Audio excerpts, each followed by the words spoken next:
Hey everyone, my name is Rachel, and it's recently come to my attention that maybe I'm not quite as good at being a woman as I should be. I found this blog today called A Virtuous Woman that really teaches you to be a good Christian woman. It teaches you everything you need to do to be accepted by God, to be accepted by a man, and be accepted by just society in general. I think it's really good. We're going to be looking at a couple of blog posts and articles and things on here today because I think I can really improve who I am as a person. I think this blog is going to help me out. A lot of the posts are centered around these 10 virtues of a virtuous woman. There are apparently 10 things that every woman needs to do. The author writes that the whole point of this blog is to encourage women to serve God in every aspect of their lives. Being a Proverbs 31 woman is not about being perfect. It's about living life with purpose, diligence, forgiveness, and repentance. Now, I like the idea of living life with a purpose, definitely. I guess diligence is good as well. Forgiveness in terms of, kind of forgive other people.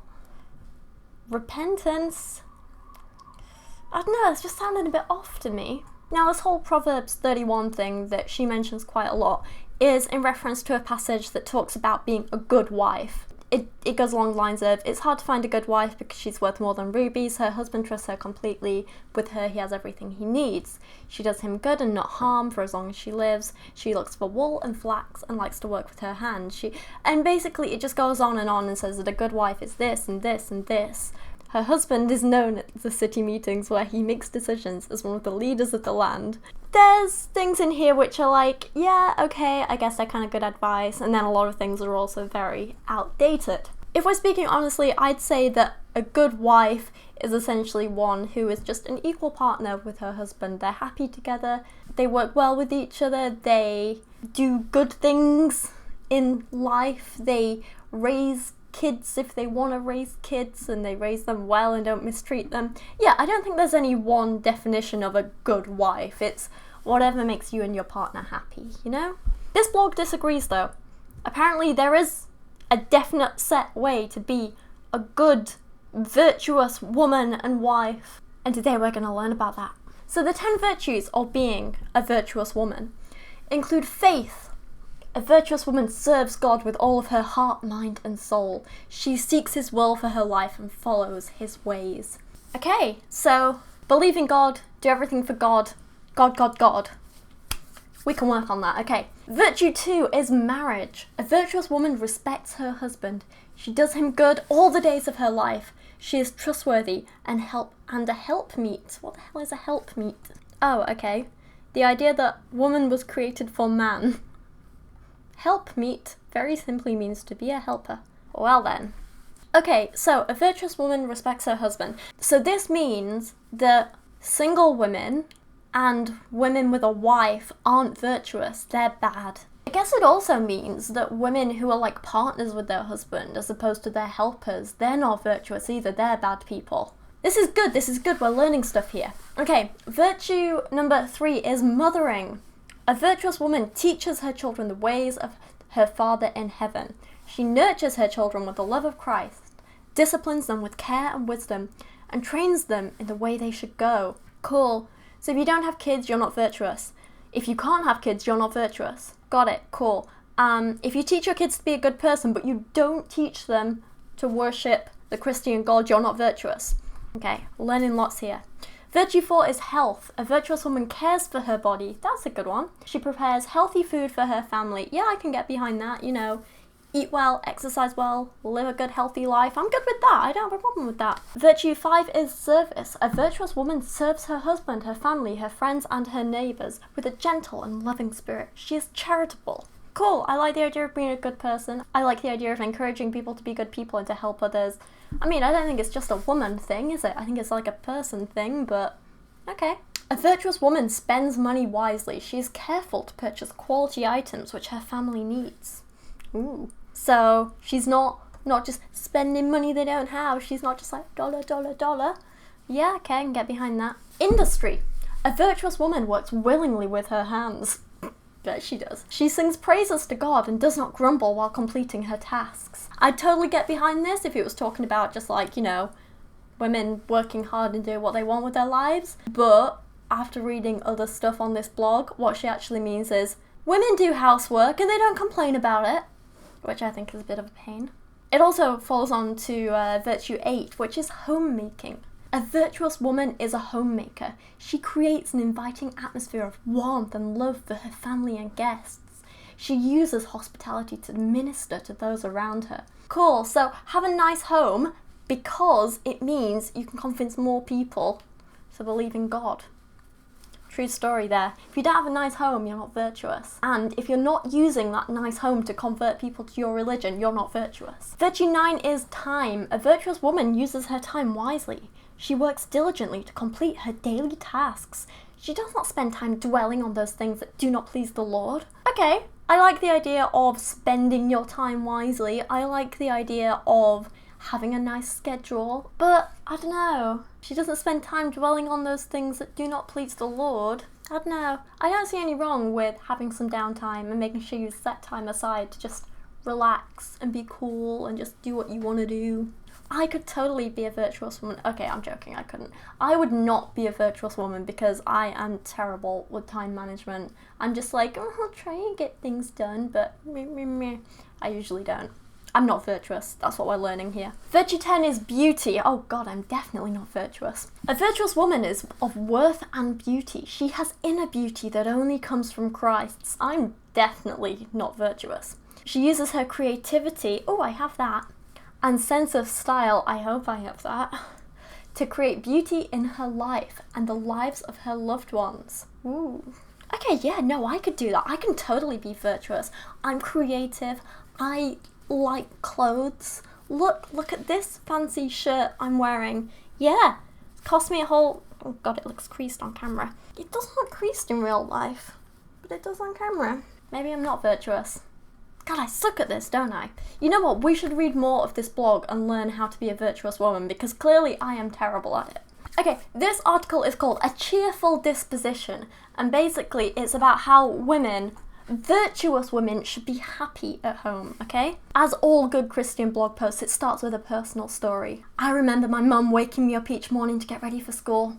She always came in my room and greeted me with a bright good morning and a happy smile. How do you wake up each morning? Women have the power to change the atmosphere in their homes. Pretty sure men do as well. I'm pretty sure anyone who lives in their home does, but you know, guess the focus is on women. I'm sure you've heard the saying, if mama ain't happy, ain't nobody happy. I've not heard that saying. If you wake up each morning feeling ill, unpleasant, expecting the worst, dreading your chores, irritated with your husband, or tired of training your children, they're not dogs, you set yourself up as well as your husband and children for a bad day. Okay, you know what? I kind of understand this whole, if you try and look at things positively, you're probably going to be happier. I also understand this whole, if you're feeling down, people around you tend to feel down as well. I get that, but it's not the woman's responsibility to pretend to be happy just so it makes everyone around her feel good. Despite what may have taken place yesterday, you can choose to wake up today with a merry heart and a cheerful attitude. I don't know, I don't think people can just choose their mood, and I'm not a fan of kind of forcing people to pretend to be happy when they're not. Like, especially at home. Home should be your safe place. If me or Dan is feeling down, we'll go to you and say, hey, I'm feeling a bit down today. Can you have a cuddle, please? Like, there's no point pretending to feel something that you're not feeling. Like, me and Dan are very open and honest with each other about our emotions. If Dan's had a crappy day at work, he'll tell me, and I'll do everything I can to make him feel better, to cheer him up. I wouldn't want him pretending to be happy, just like he wouldn't want me pretending to be happy. I mean, yeah, if you're feeling down all the time, it can bring down other people, but it's not going to do any good for you to pretend to be feeling something you're not. Be honest with your family, and you can all help and support each other. That's what I think. If you and your husband had an argument before bed and you fretted all night, do not despair. Decide to wake your husband up with a sweet kiss, a gentle back rub, and sincerely apologise for any misunderstandings the night before. Yeah, if the argument was your fault and you did something wrong, you do that. But if the argument was his fault and he did something wrong, don't go sucking up to him. No. If you had an argument because your husband cheated on you, don't be like, oh, well, better wake him up with a nice back rub and say sorry. No. I think it's ridiculous. Like, I'm not saying if you ever argue, just stay mad at your husband. I'm saying, how about you talk it out like adults and sort it out together and just say, well, I'm the wife, I should say sorry and make it all better. Like, no, that's silly. If your children have been out of control and you feel stressed and at your wit's end, do not despair. Choose today to focus on them, to find solutions to your discipline problems and train them in the way they should go. Be pleasant, speak with a soft voice, breathe in and out to relax your muscles when you feel tense. I really hate this. She talks about this throughout her blog, training children. I'm like, no, you don't train kids, you raise them, you help them, you help shape them into being, you know, responsible, healthy adults. You train a dog, you don't train kids. Unless it's like potty training, but it's different. Perhaps you feel you have no reason to smile. Smile anyway! Okay, there is actually like scientific proof that if you smile, it can help the brain release chemicals which make you feel good, right? Which is why sometimes when I'm down, I'll be like, because it's like helping me get my mood up. But again, this is all about just hiding your real feelings and smile anyway to make sure your husband's happy. I don't like that. Oh god, okay, skipping forward a bit. A Christian has no business being depressed all of the time. I'm sorry, but you can't help if you're depressed. And I don't just mean like you feel a bit sad. I mean, you can't help that either. But I mean, if you actually have like clinical depression, you can't help it. You can't just snap out of it. You can't just say, oh, well, better not be depressed today. You can't feel guilty for feeling depressed because that's just going to slow down your recovery. Unfortunately, many Christian women find themselves not happy. I think that says a lot about Christianity. No, seriously, like women find themselves unhappy, men find themselves unhappy, people find themselves unhappy. You shouldn't just be told to cover it up. You should be told to figure out what's making you unhappy and find a way to fix it. Sometimes our circumstances are not exactly the way we would like. However, it's okay. Learn to be okay with yourself, with your husband, and with your home. No, I actually think the complete opposite. If you're not happy with something, figure out why and fix it. Don't just be like, well, it's okay. Guess I have to deal with it and smile through it. Just pretend to be happy. No, I don't agree with that at all. So basically this whole article is like, fake it for the sake of everyone else. It doesn't matter how you actually feel. And I don't agree with that. I think it's horrible. However, the next blog post we're going to be looking at is called A Comely Woman.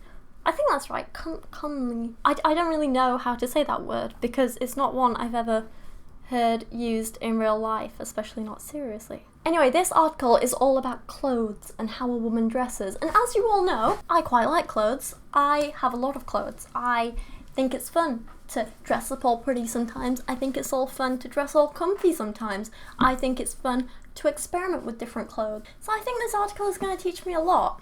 It opens with a wonderful statement of the way a woman dresses says a lot about how she sees herself. And I completely agree.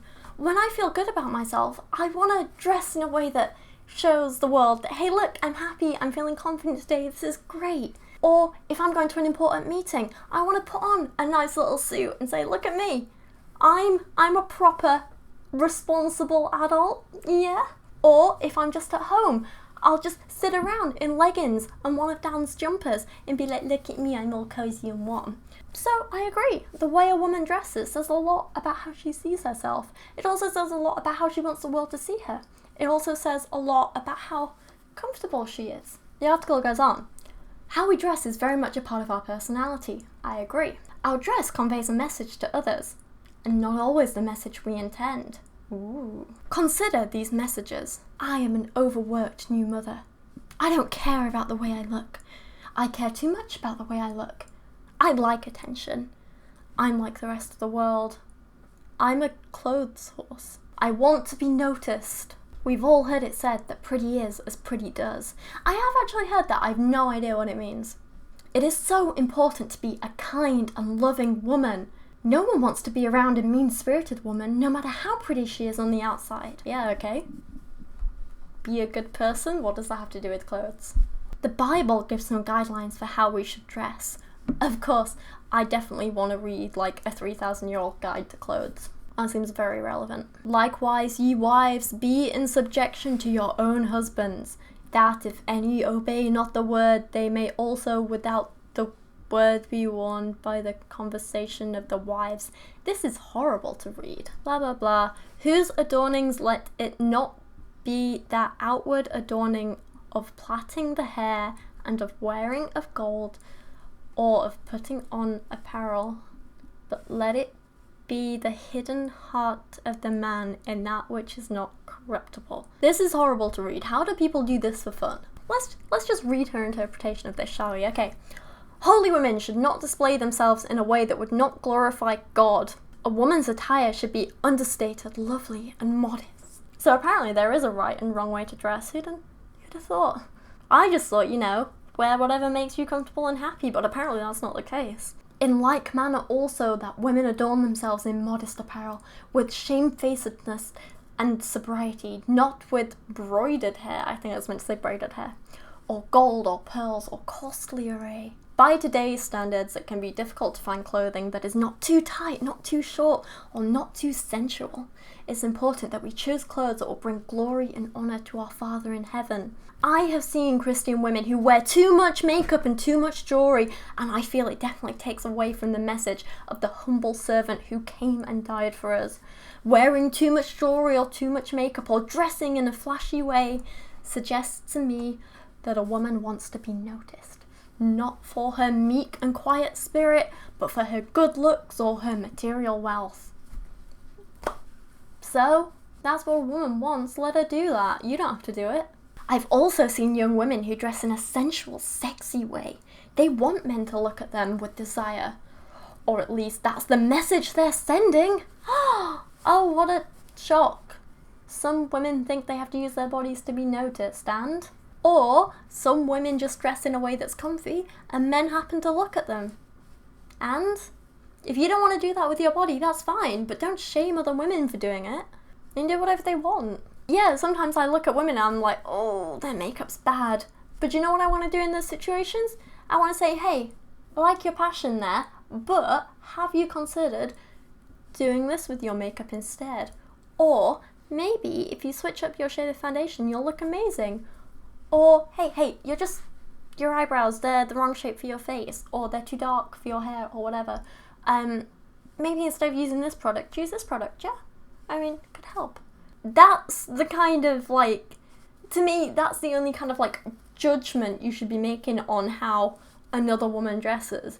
Just saying, hey, I like what you're doing, but have you maybe considered? And offering some useful, helpful advice, not just sitting there and shaming someone because you don't like what they're doing. I don't think you should ever shame another woman or another person, men included. I don't think you should ever shame them for dressing in a way that makes them happy.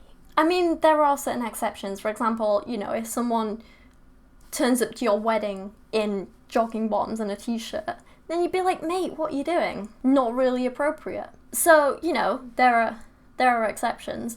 But in general, if what someone's wearing is appropriate for the situation and, not overtly revealing in public, what's the problem, really? And there are other women who dress without much thought and look unkempt, just as being overly flashy takes away from the message of Christ. Dressing in a way that makes you look like you do not care, that you are sloppy or that you are unfeminine is unbecoming of a woman of God. So basically, a woman needs to dress feminine, she has to dress up and show she's making some kind of effort, but not too much effort, not too feminine, okay? Show you're feminine, but don't show your body. It just seems silly, there's too many rules and stuff. My sister's not, overtly feminine, she's not, floaty dresses and pink shimmery eyeshadow. That doesn't make her any less of an awesome woman, just because she chooses to wear trousers over frilly dresses. I think it's so silly to put so much emphasis on judging other people for what they wear. She definitely had it right in the beginning when she was talking about how being a good person is way more important than being pretty or beautiful or whatever. But then she just goes on to judge other people if they don't dress in the way that she likes to dress. I just think it's rude. I don't like it. I think what we've learnt today is that I am not a virtuous woman. Terrible. I should be judged. I will be judged harshly by women like this, who tell you it's important to be a good woman, but it's okay to be a bitch to people who aren't doing things exactly like you're doing them, yeah? That's what God wants. Seriously, all, religious affiliations aside, I don't like this type of advice, which basically shames everyone who is different to you. I don't like it, and I don't think it's something that young women should be listening to, I'll be honest. But anyway, they are just some of my thoughts on a couple of the silly little things I read on this A Virtuous Woman blog. I'd definitely be interested in hearing your thoughts and your feelings on all of this stuff. Let me know what you think. Were you ever taught this kind of thing when you were younger? You know, whether you're a woman or a man, you know, tell me what your thoughts are. But for now, thank you so much for watching today. I really do appreciate it. If you did like this video, if you want to see more stuff like this from me, I would really, really appreciate it if you would subscribe to my channel, because I'm really nearing 10,000 now, which is absolutely insane, and I can't believe it. And a huge, huge thank you to everyone who's subscribed so far, and just, I can't tell you how much I appreciate it. Really, really, just thank you. But yeah, anyway, I'm gonna wrap this up here for now. Thank you so much for watching, and I'll see you again soon. A huge thank you to everyone supporting me on Patreon this month, including Secular Reason, Lachie Scott, Jadeon Sheppard, Jared Moore, Sir Michael Moore and Matthew Meinema, plus everyone else who's mentioned on the end screen here and down in the description below. Like, I cannot thank you all enough, you're all incredible.